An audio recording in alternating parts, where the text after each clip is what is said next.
Welcome back to another episode of Save State Plus. This time, Paul Tassi is joining me. Paul, thank you so much for making the time. It has been a while. We've chatted before. How are you doing today? Before. Yeah, just, a couple dozen times, but I'm doing great. Thanks for having me.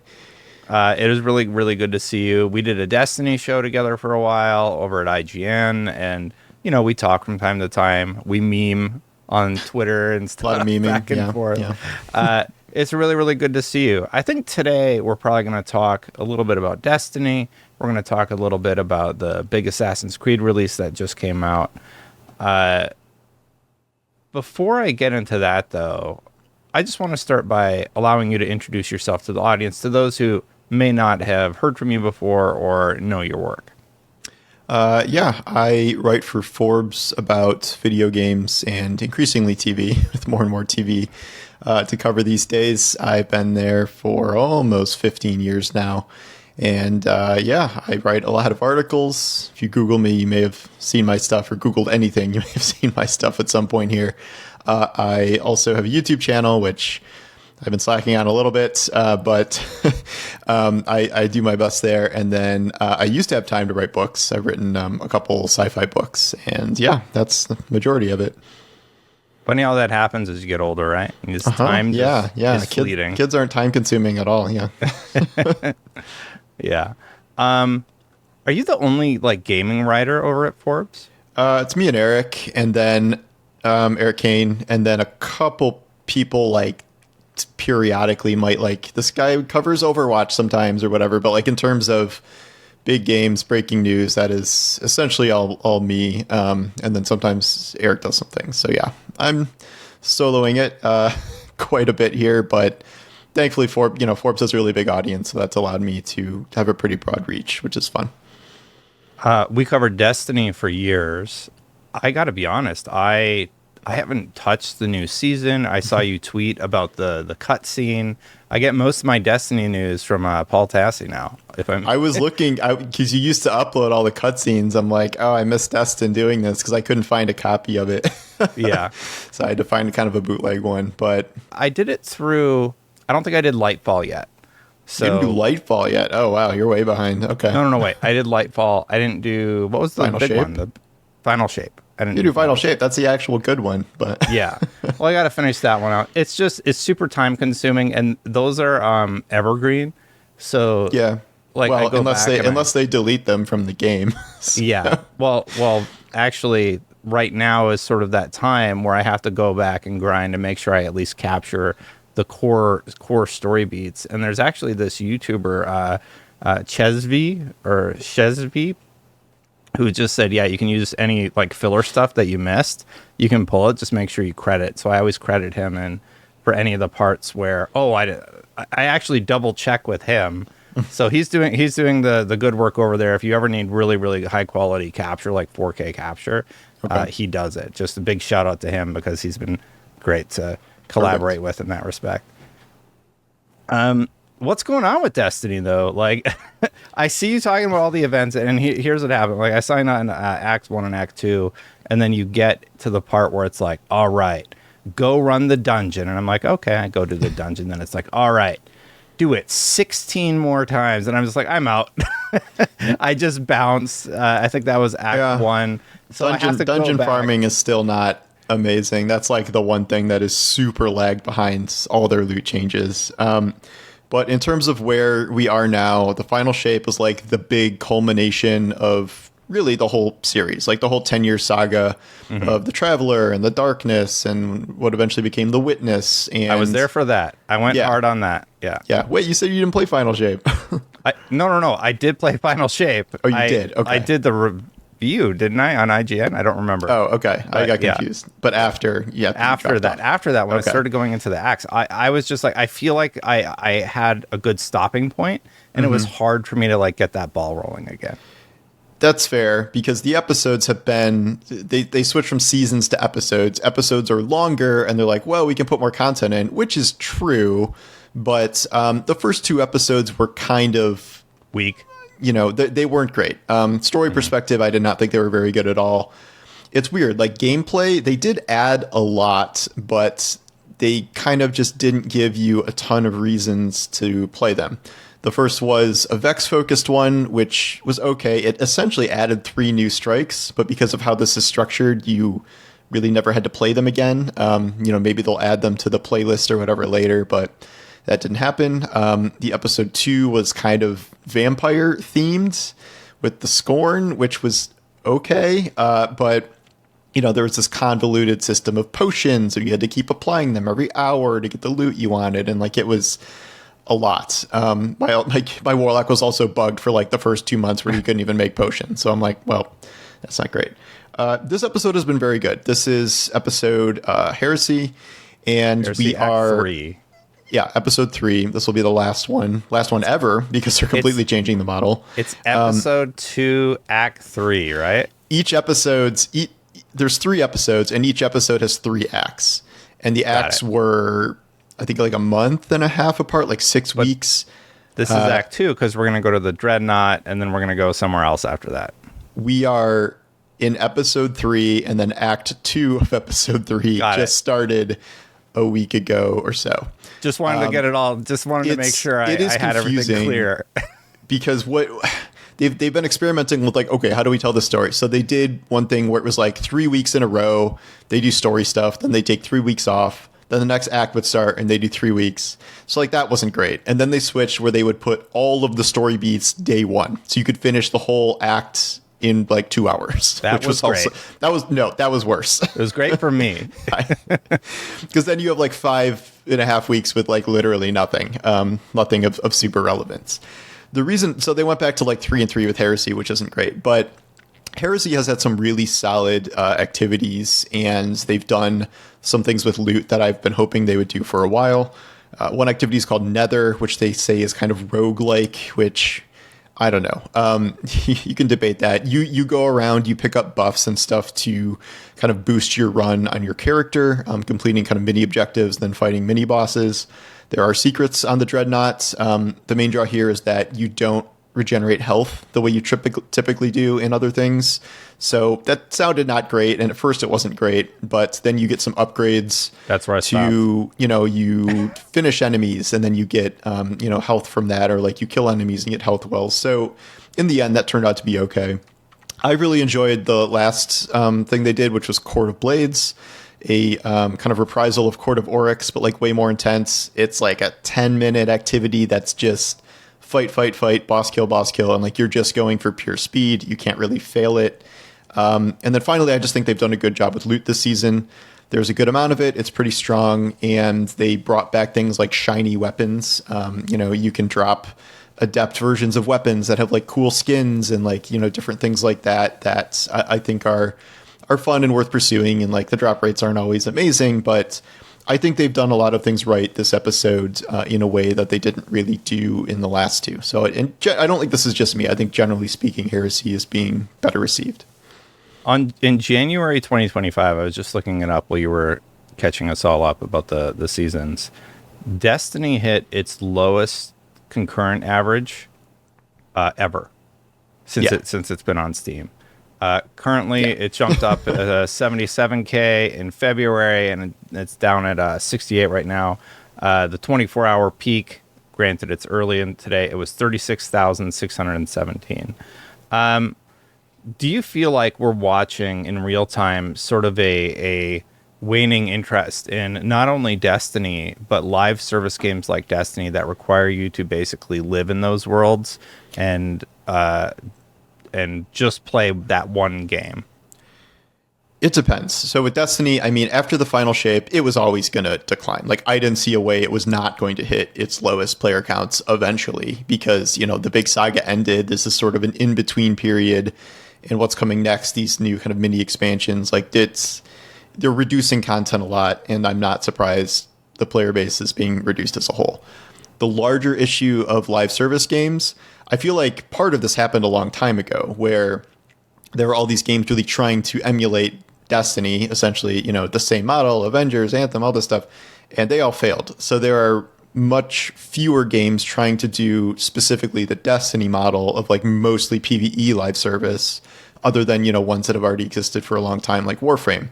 The new kind of live games are mostly these multiplayer shooters, and we have seen loads of those fail. Like they have years long, plans mapped out, things like that. I guess Suicide Squad's the most recent PvE one that failed. Forgot about that, but disastrously failed. I did not forget. and then Concord obviously was like probably the worst game failure I've ever seen, and like I'm not even exaggerating. Yeah. Not everything fails that hard, but it takes something like really, really intense to come along and like really make a mark. I would say Marvel Rivals has done that, albeit we're so, it's so new that I don't know its long-term strategy. The point is like, it's really, really hard to pry people away from the games they've already invested in for years now. Like obviously Fortnite comes up, GTA 5 Online, yearly Call of Duty. Like there are like 6 games that are, I don't remember the exact percent, but it's like a majority of playtime. And trying to introduce a new game, like you've been playing Fortnite for 6 years, and they're like, oh, here's this new shooter, like hop on in. You're like, well, I've spent $1,000 on Fortnite skins and I'm really good at it, so this better be amazing. And if it's not, that game will kind of wither and die on the vine. And we've just seen that happen many times. So it's like, I don't know if these live service games are necessarily all like awful, but it's just so hard to make an impact in the market. So that's why I'm like a little concerned about Marathon, where it's like Marathon could even be good. It's just, will the market receive it well enough to have it break through past all these other older games? And I think the longer we go, the longer Fortnite lives, the longer these games live, the harder it is to break in there. Marathon, like Assassin's Creed Shadows, which just came out this week as we're recording, it doesn't have to be good. It has to be the best thing that is ever released, so that it's undeniable that you must be playing this game over every other game. And I don't necessarily. You think that's true of Shadows? I don't know if that's true of Shadows, but I think you're probably right Shadows, about Marathon. Due to the amount of money that was invested into it and the bet that Ubisoft is pushing at a time when their financial investment teams like AJ Investments, granted they have a small percentage of ownership of the company, are leaking that Xbox is trying to peel off their IPs and Ubisoft is interested, that they want Tencent to do a hostile takeover. Like Ubisoft is probably at their most dire crossroads that I've ever seen them at, even before their last aggressive takeover. So that's what I say. That's what I mean when I say Assassin's Creed Shadows like needed to be not just the best game ever. It needed to be like the best thing Ubisoft ever made and undeniable that you must play it. To its credit, I think after all the drama and all the controversy and everything, I think it came out in the one window where it does seem like, for better or for worse, everybody's talking about it. The people who really love it are talking about it, and the people who already likely weren't going to play it or weren't interested, or they're hating on it for the continuation of everything they've hated on it. Actually, let's go to Assassin's Creed for a second. I was going to stay on Destiny, but I want to talk a little bit about the massive amount of criticism that Assassin's Creed Shadows got leading up to launch and post-launch. To me, it started to feel like I did my own videos about it. I talked about the Thomas Lockley. I think we even talked about the Thomas Lockley book, and I actually read a chapter of his book, and it's definitely taking liberties with the reality of what Yasuke actually went through. So I found that intriguing. But after a while, it seriously just started to feel like the South Park meme of the guy hitting the horse over and over and over again. It's like, it's dead. It's like, stop. But they didn't. And I'm wondering, do you think that reaction hurt sales and perception of the game? Or do you think any of it was warranted? What do you think happened with, like, in terms of sales? I think it's too early to tell. I think Assassin's Creed has its own, like you say, it's like it needs to be, I don't know if it needs to be like Metacritic, the best game ever, but it needs to be sales, Valhalla level, hopefully for them. That had similar scores. I do think, this discourse is harmful when, you have these social media campaigns where you're trying to promote the game. And if the social media conversation is just these groups fighting and, arguing about this and that and making these controversies and like taking something small and blowing it up to be like the biggest disaster ever, that is problematic, I think, for marketing. I've not seen evidence that like these kind of things can just utterly sink games by themselves. Like everyone would be like, oh, well, Dragon Age Veilguard was, faced the same sort of thing, but like that had, other issues at play here, rather than just being like it was woke, or Concord. It was like these are woke designed characters and things. It's just there are other factors at play here. And if Assassin's Creed Shadows does fail, like, yes, part of the conversation online could be part of that. It could also just be people are tired of, Assassin's Creed games, and they're not, quite the draw they used to be. I think it is too early to predict that.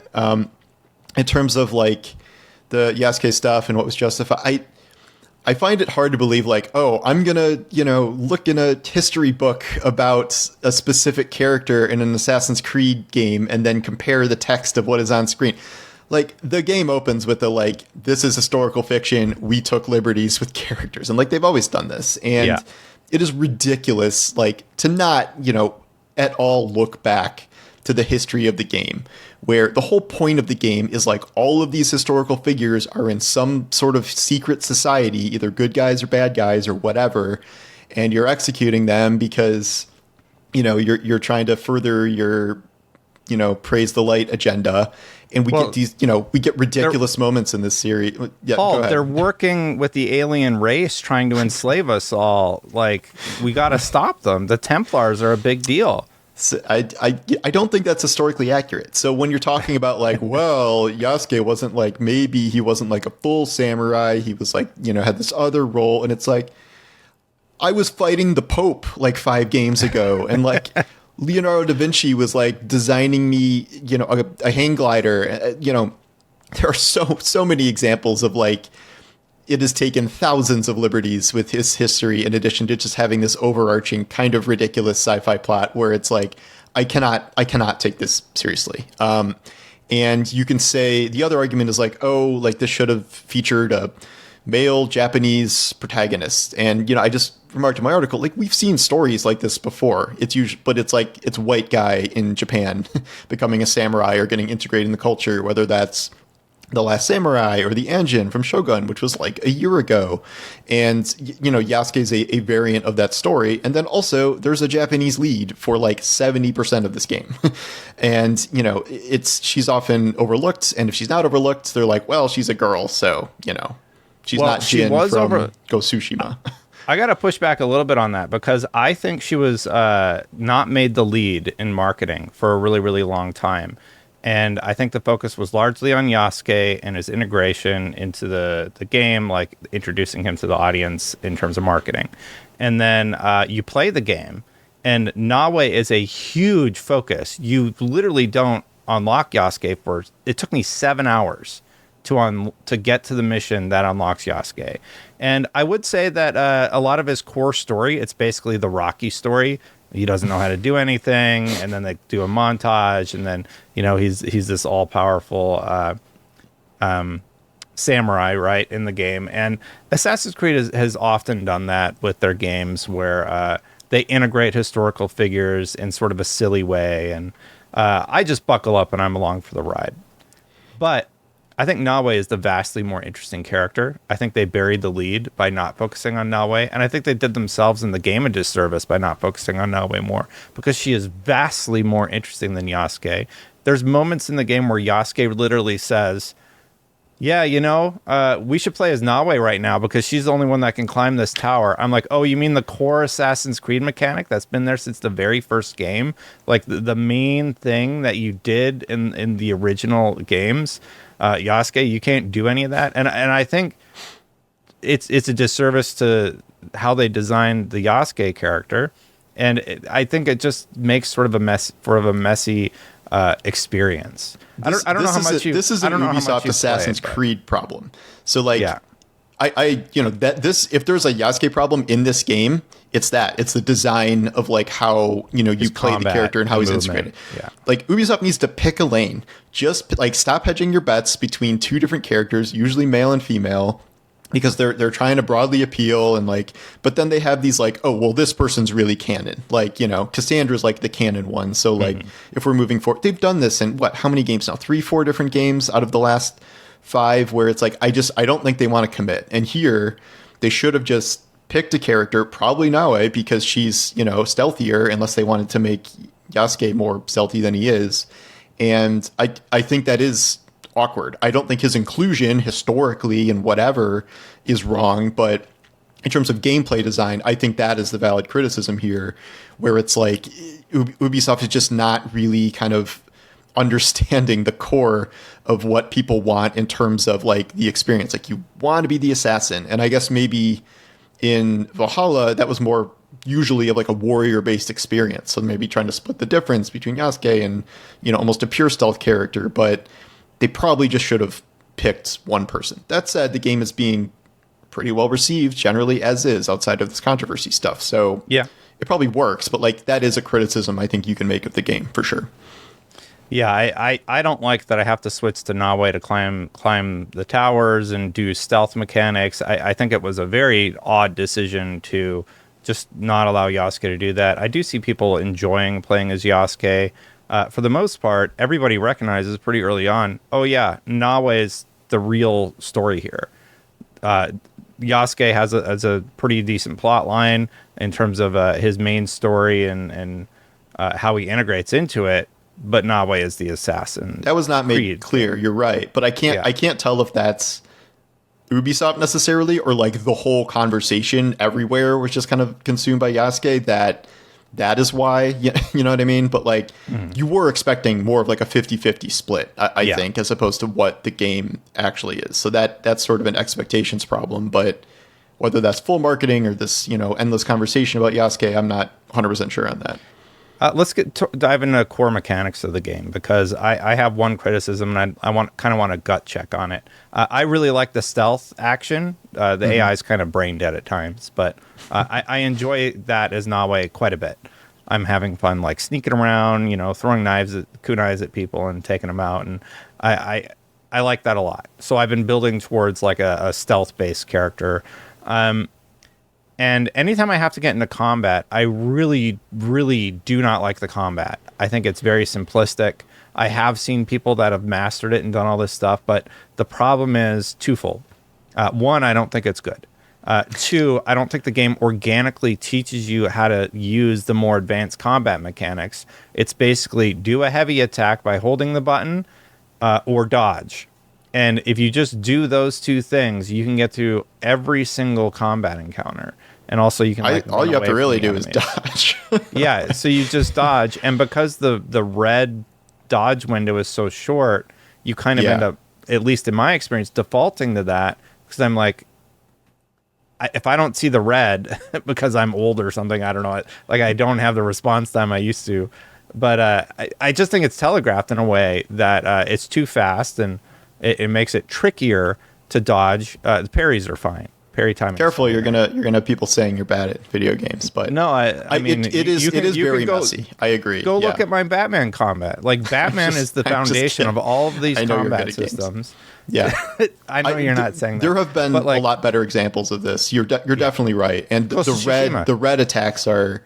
Yeah. They don't feel good, and it's like you never know if the next, because like all these different enemies, they'll just feed red. Like sometimes it's just okay, the heavy guys, they have red attacks, the small guys don't, but like almost every enemy can have a red attack thrown in there, and you're better off just always dodging or whatever if you can, because you often don't have the time. You're like, well, I could parry this, or I could just dodge it and avoid both of these kinds of attacks. It is pretty awkward. I don't think this is, maybe it's not the worst thing I've ever had, and I don't like absolutely hate it, but I agree. Maybe we're both bad at games. Oh no!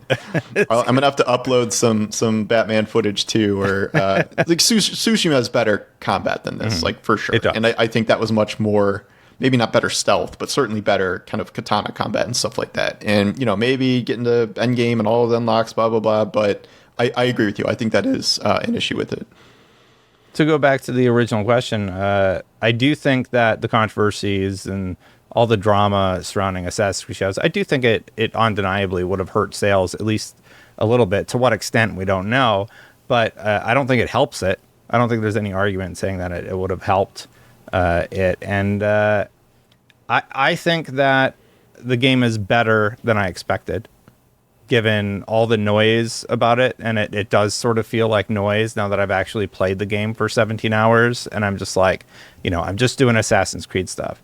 I think there's way more important things to talk about, because I think the Assassin's Creed franchise has reached the point of design bloat, where the designers are trying to offer you so many things to do that core mechanics, like the combat system, are falling by the wayside, because they have to prioritize a housing system where you're able to customize your house and add a bunch of monkeys in your house.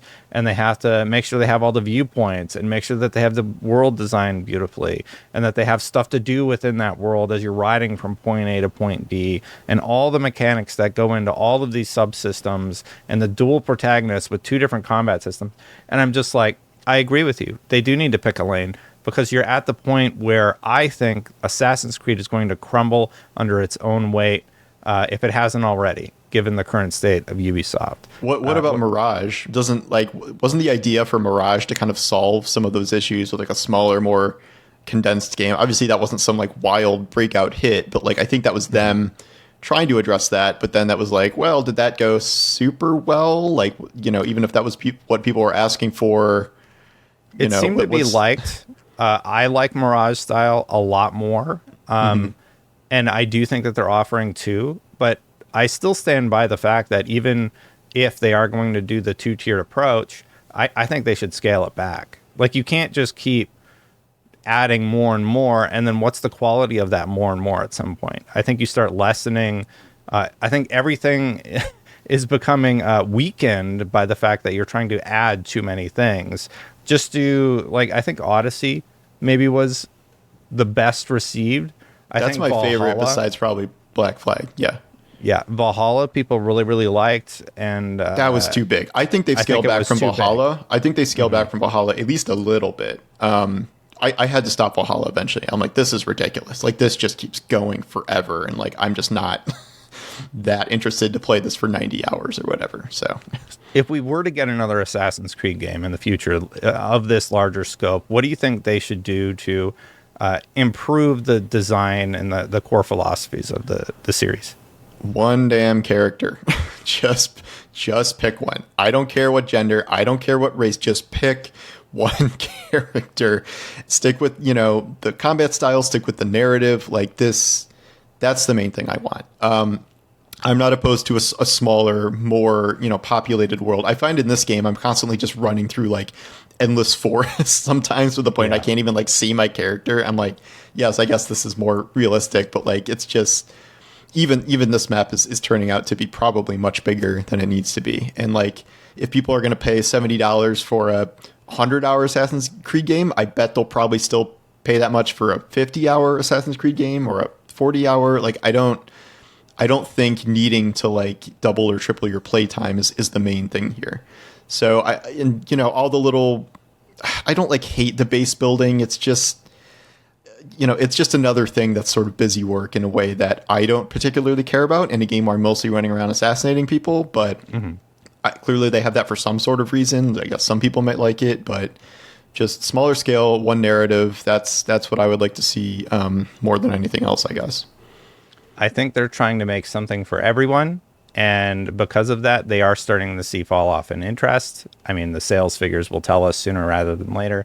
But I think it's a perfectly competent Assassin's Creed game. On a real scale, like I give it a 7.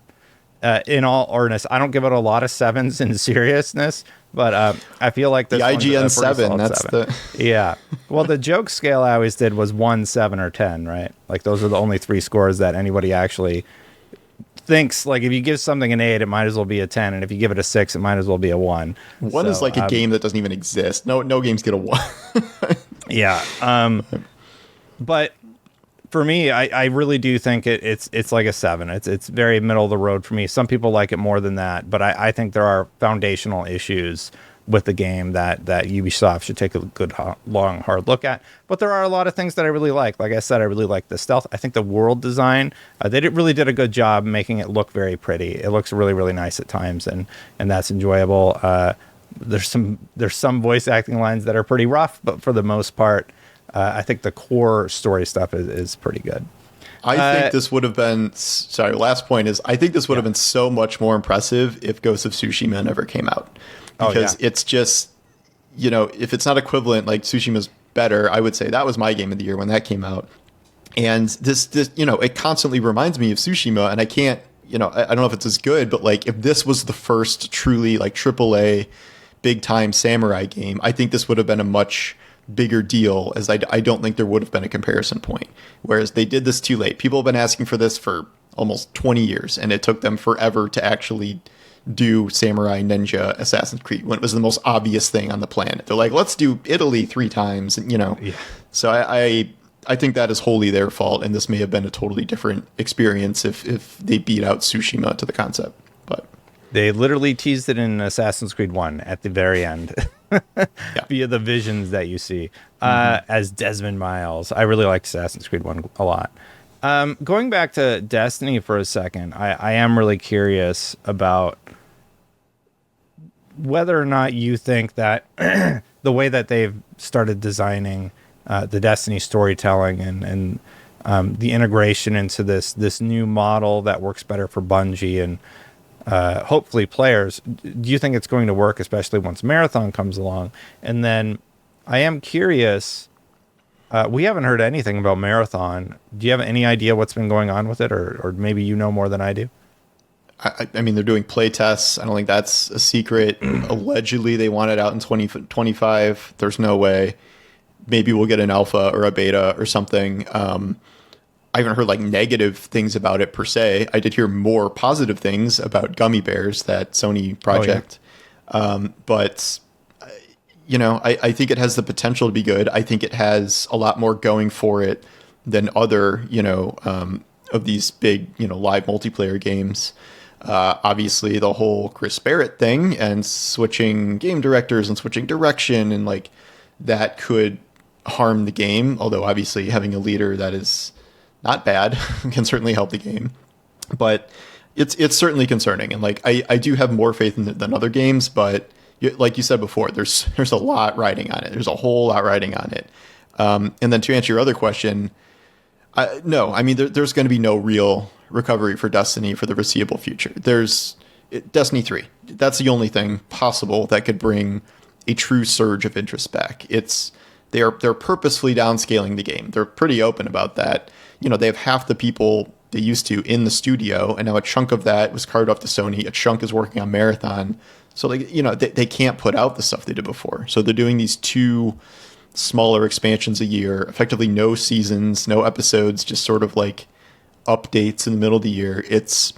You're going to see record player lows. Like that's inevitable. But the question is like, what is tolerable? Like if they reduce costs enough because they're not making as much stuff, if the player count stays above that, if they can, you know, be, you know, at least not in the red, is that okay? But in terms of, you know, the series, or at least Destiny 2's best days are certainly behind it. I think it absolutely peaked with the final shape. Player count-wise, certainly. It was just under Lightfall, but there were technical issues. But from here, you know, it is exciting that we're going to go to other worlds and stuff, and there's a big, you know, whatever new storyline coming. But in terms of audience interest hanging on, you're not going to do it with, you know, post finale stuff that is not a new sequel. And I've said before, I kind of wish they would just take a couple years off, regroup, come back with something big, and do that. I don't think this is going to... And like Destiny 3 is not even like in development. It's not even on the horizon because they have to keep making the live stuff and they have to keep making Marathon. So who you know, where is the time and money to even start Destiny 3? So yes, I think that is a long-term problem. Well, all I know is that Pete Parsons, I got to see this new car. Man, I hear you're buying new cars all the time. That's really exciting stuff. There will be an exodus of leadership, probably including him, I'm assuming, when whatever the Sony deal like vests or whatever it is, like there's a certain point a lot of leadership is supposed to like stay to, and then they're just going to peace out. So, well, the rumor is that Mark and Luke, the only reason that they left is because they got a deal and they were able to get the money that they were owed, and they're just like, yeah, we're done. I I don't know anything about that, but I would 100% believe that. Well, I mean, maybe that's just me extrapolating the scenario, or I don't. Well, I don't know. they're not going to leave like before they get a bunch of money. I'm sure they got a bunch of money somehow. Yeah, yeah, and we haven't heard from them. I mean, maybe they're on a beach somewhere. To be fair, we hadn't heard from them in like years before that anyway. So yeah, yeah, smart, staying off social media. Manio actually had a question. I guess this is as close as we're going to get to a new Fireteam Chat episode.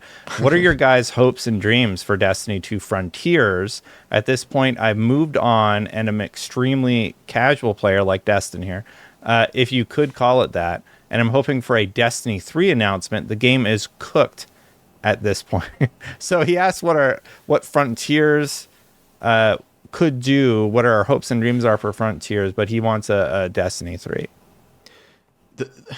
Just like the problem with like saying Destiny's cooked is like I get that it's kind of frustrating because I think like interest in it is cooked, but like if you're actually playing, they are still producing at least some level of pretty good and interesting content. It's just getting people to show up and consistently play it is the problem. Like if you compare it to like the more glory days of Destiny, we used to have entire seasons that were like, here's this public event in the EDZ. That's like the season. So compared to that, it's wildly different. In terms of Frontiers, I am the most excited to leave the system. We have been on the same, stretch of planets and moons forever, even if, they add Europa and whatever. It's at least narratively and potentially, design-wise, the ability to go to an entirely new system, possibly the home worlds of all these enemies that we're, have been fighting.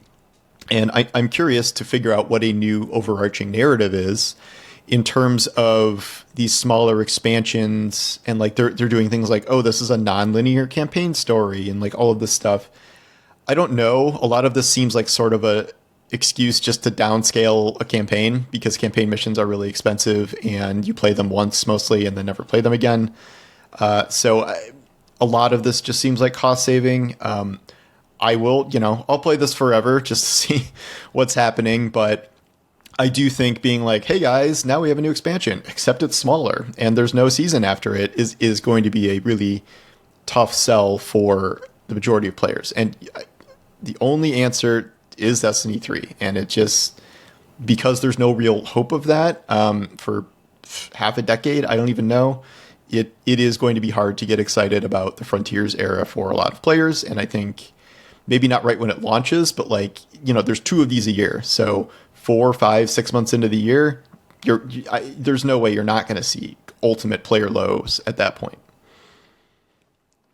For me personally, one of the things that I learned as going independent is that, hey, you don't have all the time in the world, actually. So I was given all these opportunities, and I did my best with the coverage I could of those games. But because I took on too much, stuff started to fall through the cracks. People didn't like my laissez-faire style South of Midnight preview, where I was sort of just talking off the cuff about my impressions of the game. I'm thinking about going back and doing a more traditional preview for that one, because I feel like I could have done a little bit better at making my points. And there's games where I'm just like, well, I have this code. I don't have time to dive in more to Monster Hunter Wilds, for example, beyond what I had already done, because I had like 5 major games all drop at the same time. So I personally am not sure that Destiny is going to win me back. And I think I am curious what your thoughts would be about this. I think overall the industry is just getting fatigued about any sort of game that comes along and says you have to live in this game. I think Marvel Rivals has done a really, really good job because they're not making that argument. Marvel Rivals is a great example of a game you can pick up, play, and then go play something else, right? You can go play your Assassin's Creed Shadows for a month or 2 or something. But the idea of just living in the world of Destiny again, I don't know if I'm going to go back to it. Not only because of time, but I want to play other things. I want to play Doom the Dark Ages. I want to play Assassin's Creed Shadows. I want to play Kingdom Come Deliverance 2. I want to check out the No Rest for the Wicked Breach update. just a handful of things off the top of my head that I'm interested in that I already don't have enough time to. I think this is a compounding problem for the entire AAA industry, and I'd love to hear your thoughts on how you feel about all that. I know we already covered off on it a little bit, but I think it's a systemic issue. Well, this is the reason there's just forever this group of people who like buys Madden and Call of Duty every year, and that's it. And like that's just what they're going to stick with and what they're going to play. And then, we talked about those like big six games that are taking up everyone's time. And you might be like, well, Assassin's Creed and Fortnite aren't equivalent. Like, what do those have to do with each other? But it's time. All the common thread here is time. And it even exists outside of games. Netflix has, or I think it was Netflix, has commented that their biggest competition isn't, Hulu, whatever, it's Fortnite and vice versa. Because, how many shows are being released now? And if you want to binge a specific show on a weekend, that's 6-8 hours that you're not playing video games, and potentially vice versa. But the whole media landscape has changed where there's just so much stuff. And in gaming, the stuff that is there requires so much time, either, that can be a single player game, which they don't really make very many 15-hour games anymore. That used to be long. 15-hour game was like long. Yeah. Now it's, 40, 45, 50 at least. Monster Hunter, 300, whatever. And then even longer, obviously, are all these multiplayer games where I have 4,000 hours into Destiny. But not just that. I mean, all of these PvP games too. You're right about Marvel Rivals in the sense that you can dip back into it. Like I have like probably 20 seasonal challenges I can go in and probably complete in like 2 hours and just race my way through the battle pass. So that's nice. But the commitment for PvP games is getting good. And if you want to get good at a PvP game, like truly good, you're definitely going to have to put the time into that too. And it might not be that fun if you're just playing casually and, your skills not really improving because you're not investing the time. So it's this constant dance in your own mind of like, what's worth it? What's not worth it? So, when something comes along like Assassin's Creed Shadows, you're like, do I want to play this or do I want to keep playing Fortnite? Or do I want to watch these, 3 Netflix shows that just came out? Like it's just so much more competition than there used to be on top of these games costing double, triple what they used to be also. So this is why we get into sort of the unsustainability category of a lot of bigger games. And like the market hasn't collapsed. Like they're still, making these games, but that is a really big problem. Yes.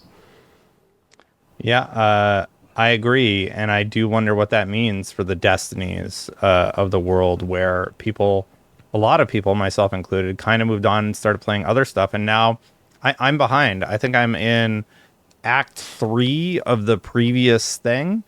And when I realized it didn't get deleted, I was like, oh, so I still have a chance to come back because I didn't miss everything. At least they did that. Although you only have I don't know when Frontiers is going to start. It's probably going to get delayed. So you probably have a couple months to catch up on all of it. But yeah, the stuff is deleted at the end of the year at least.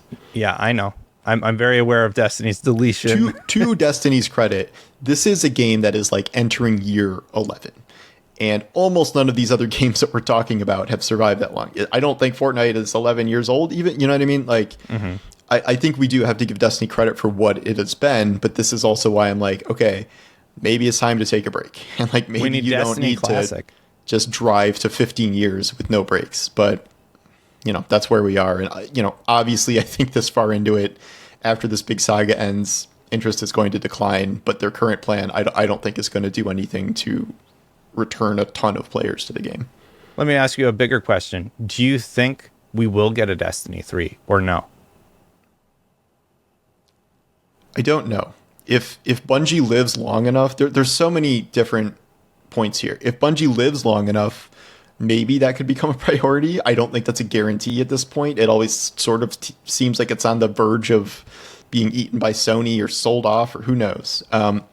Marathon succeeding or failing could be a big point of that, or Gummy Bears or whatever. If they have something that is a big success besides Destiny, I think they're certainly going to throw more resources into that than Destiny, and Destiny will become less of a priority. Right now, there is still the majority of the company working on Destiny, but if suddenly Marathon is like the next big thing and that flips, yeah. If not, if both of those fail, either Bungie collapses or they throw everything back into Destiny, and maybe they do start developing a Destiny 3, but will Sony be that patient? So I feel like it's too complicated to say yes or no. I think Destiny as a franchise needs that, but whether it's even possible or on the table, I think is a different question. It's going to be interesting. I'm going to give it another shot. I will play it again before everything's deleted. I have heard good things from this guy, Paul Tassi, who's on the show right now, about the current season and a cutscene I apparently need to watch. So I'll be checking it out. Yeah. Mike asked, a lot of negative industry trends in recent years, mass layoffs, microtransactions everywhere, skyrocketing production costs. What is one positive game industry trend you're excited about or appreciate? Despite all this, there's still so many good games. Like, you know what I mean? Like, Yeah. the industry is not in some like doom spiral, and every year we have a lot of like really stellar games that are worth playing. Obviously, that's a wide range of games. You know, I'm sure GTA 6 is going to be really good, and that's going to be the biggest, most expensive game of all time. Like, it's going to be. And yet, you know, Astrobot last year, frequent Game of the Year winner, small platformer that we haven't really seen the likes of in a long time. Baldur's Gate 3, crazy, sprawling TTRPG with all these paths, all these characters, totally different than anything else. Tons of time investment, huge hit. This year, Split Fiction, you know, Yeah. before that, It Takes Two, like so many different kinds of games, you know, making such a significant impression. And in the middle of that, there's sort of just still comfort games. Everyone's, you know, a lot of people are buying the new Call of Duty every year. A lot of people will buy the new Assassin's Creed because it's another Assassin's Creed, stuff like that. Those may not be the mega hits they used to be, but they still exist. You know, they still warranted enough of an investment to keep going. And a lot of these series will, you know, continue into the future. And while this may not be my thing, a lot of really popular multiplayer PvP games. Maybe they're the same ones that people have been playing forever, but even a game like Fortnite continues to evolve, continues to add new things that people are excited about, continues to set player count records and, you know, and leap toward the metaverse and all its goals and stuff like that. So despite all of these negative things, and it can be so toxic out there, it can feel so corporately exploitative in every way with layoffs and price gouging and all this stuff, the end result is still good games. But the human cost of that needs to be recognized.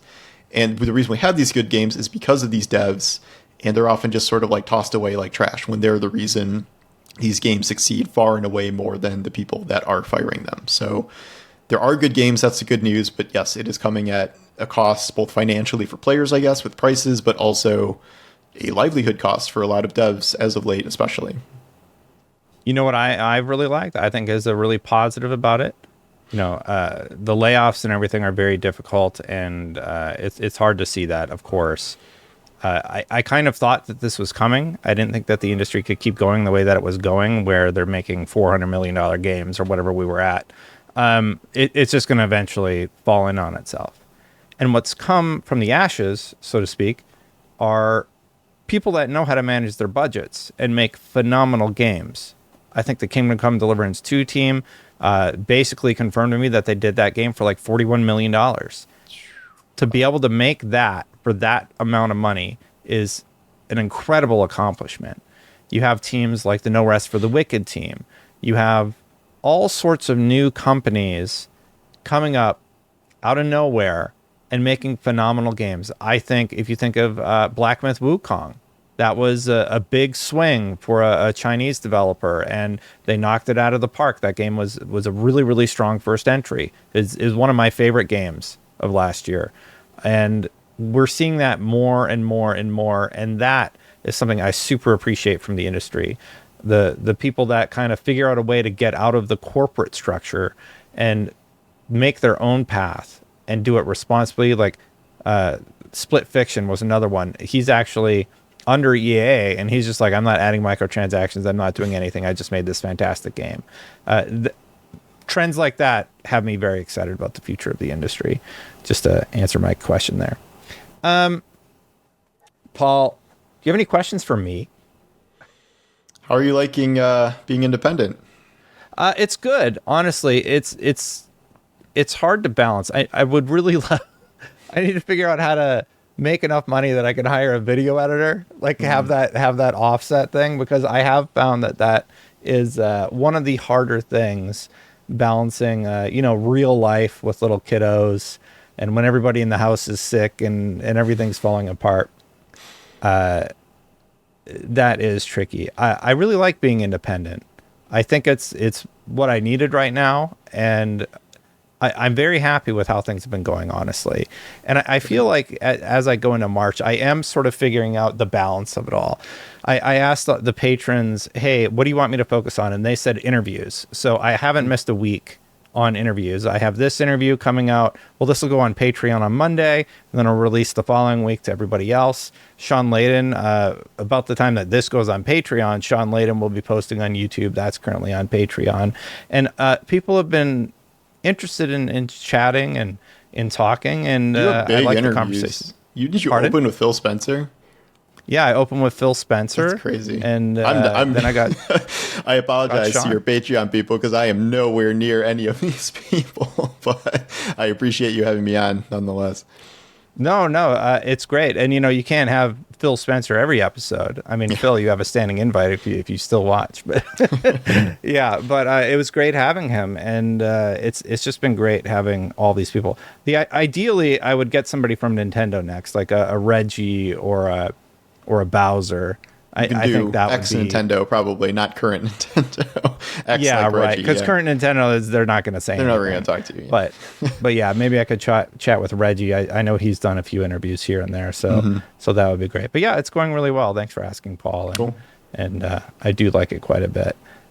I have a dad question for you. What's been the hardest thing for you about being a dad and doing what you do?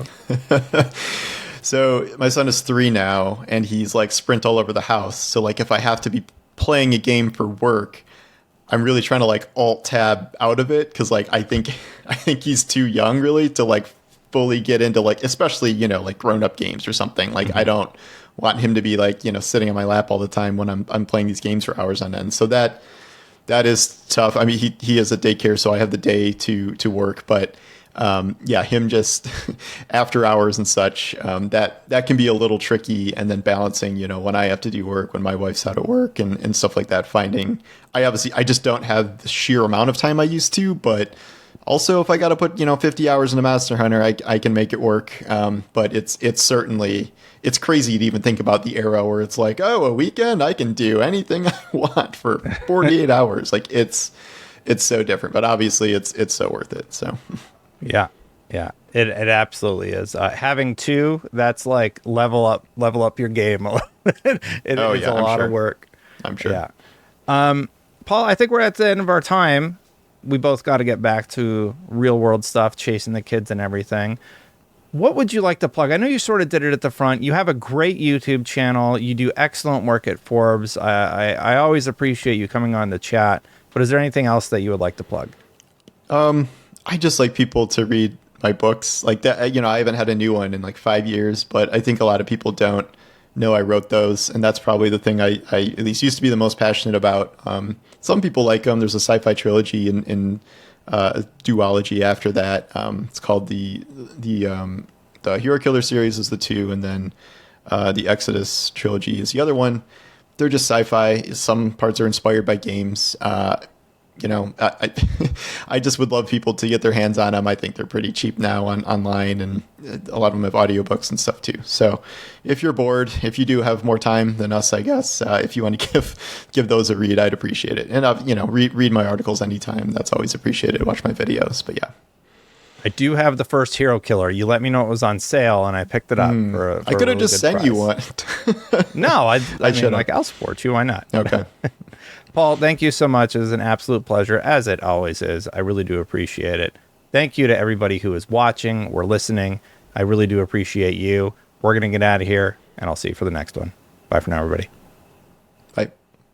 This interview is brought to you by people just like you. This first launch on Patreon and to YouTube members, so a big thanks to them for backing. If you would like to do so, you can go to patreon.com/SafeStatePlus or become a member here on YouTube.